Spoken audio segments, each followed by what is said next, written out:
আসসালামু আলাইকুম রহমতুল্লাহি ওয়া বারাকাতুহু। সম্মানিত দিনদার মুসলিম ভাইয়েরা, আশা করি আপনারা সকলে ভালো আছেন। আমি একটি বিষয় নিয়ে আলোচনা করতেছি, সেটি হলো ঈমান। দেখুন, ঈমান আমাদের সবচেয়ে গুরুত্বপূর্ণ বিষয়। একটি লোক যদি ঈমান আনে, সে আগে চিন্তা করতে হবে সে কিসের উপরে ঈমান এনেছে। একটা লোক ঈমান আনলে তাকে আগে চিন্তা করতে হবে সে কি বলতেছে, কিসের উপরে বিশ্বাস স্থাপন করে ঈমানদার হয়েছে। এর মানে হলো সে ঈমান আনার আগে ঈমানের জ্ঞান অর্জন করতে হবে।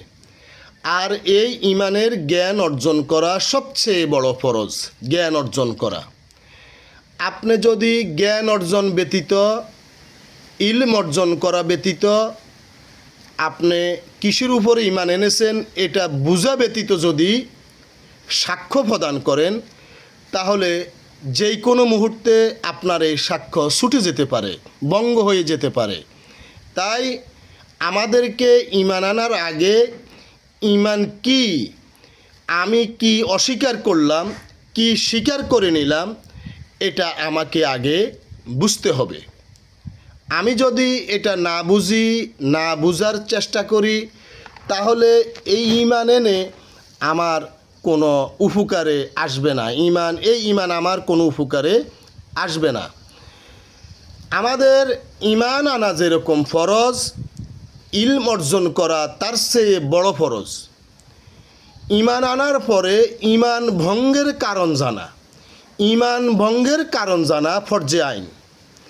কোনো ব্যক্তি যদি ঈমান ভঙ্গের কারণ না জানে, তাহলে সে ব্যক্তি যেই কোনো মুহূর্তে শিরক এবং কুফরি করে ঈমান হারিয়ে ফেলতে পারে, ঈমান চলে যেতে পারে। অতএব প্রত্যেকটা ব্যক্তির, প্রত্যেক ঈমানদার মোমেন মোমেনাতের ঈমান ভঙ্গের কারণ জানা ফরজে আইন। ফরজে আইন, ঈমান ভঙ্গের কারণ জানতেই হবে, ঈমান ভঙ্গের কারণ জানতেই হবে। যে ব্যক্তি ঈমান ভঙ্গের কারণ জানে না, সে মুসলিম থাকতে পারে না। কারণ একটি ব্যক্তি যে অজু ভঙ্গের কারণ জানে, সে বলতে পারবে তার অজু আছে না গেছে। কিন্তু একটি ব্যক্তি যদি অজু ভঙ্গের কারণ না জানে, সে কখনোই বলতে পারবে না তার অজু আছে না গেছে। কারণ অজুতে হাত ধোয়, পা ধোয়, মুখ ধোয়, কুলি করে, নাকে পানি দেয়, সেরমোসো করে, কিন্তু বায়ুপথ পরিষ্কার করে না, ধোয় না। তাই ঈমান ভঙ্গের কারণ জানা ফরজে আইন। ফরজে আইন জানতেই হবে।